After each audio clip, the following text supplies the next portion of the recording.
हरे कृष्णा, राधे राधे। आप सभी कृष्ण भक्तों का हमारे चैनल में बहुत बहुत स्वागत है।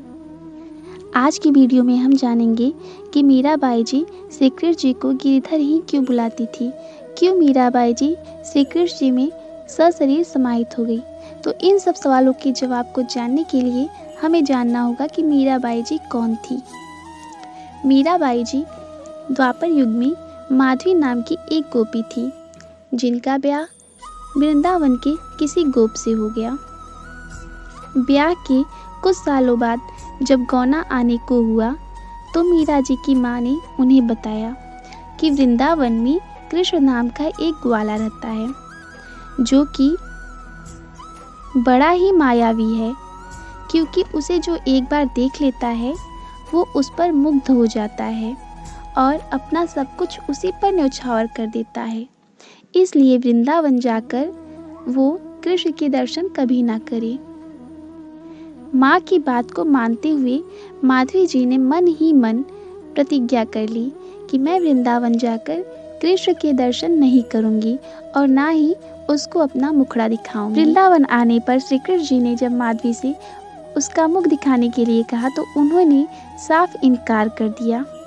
श्री कृष्ण जी बार बार कहते रहे और वो मना करती गई। इस पर हमारे ठाकुर जी खींच गए और बोले, जा तू नाय दिखाती ना तो ठीक है, मैं भी कभी नाय देखूंगो थारो मुखड़ो। ऐसे ही समय बीतता गया। जब ब्रज में प्रलयकालीन वर्षा होने लगी और श्री कृष्ण जी ने गिरिराज जी को उठाया तो उसी में मीरा जी की दृष्टि श्री कृष्ण जी पर चली गई और जब वो श्री कृष्ण जी को देखी तो वो मुग्ध सी रह गई और वो सोचने लगी ये कौन है। तो उन्होंने गोपियों से पूछा कि ये बालक कौन है। तो गोपियों ने बताया, ये वही कृष्ण है जिनसे तुम भागती थी। अब तो मीरा जी पछताने लगी, रोने लगी।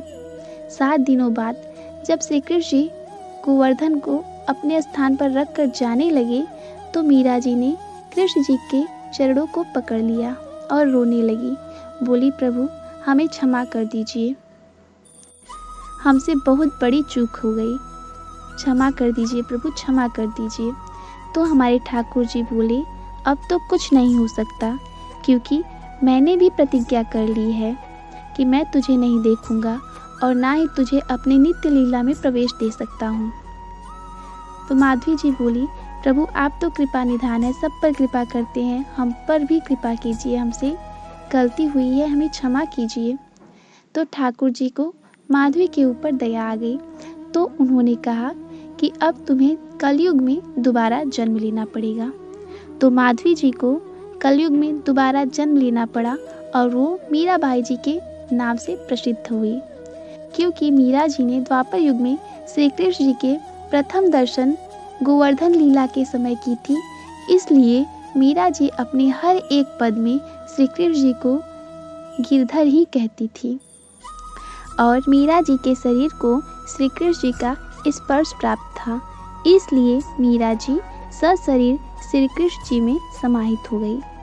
क्योंकि मीरा जी का संबंध श्री कृष्ण जी से जन्म जन्मांतर का था, इसलिए वो श्री कृष्ण जी के प्रेम में इतनी उन्मत्त थी।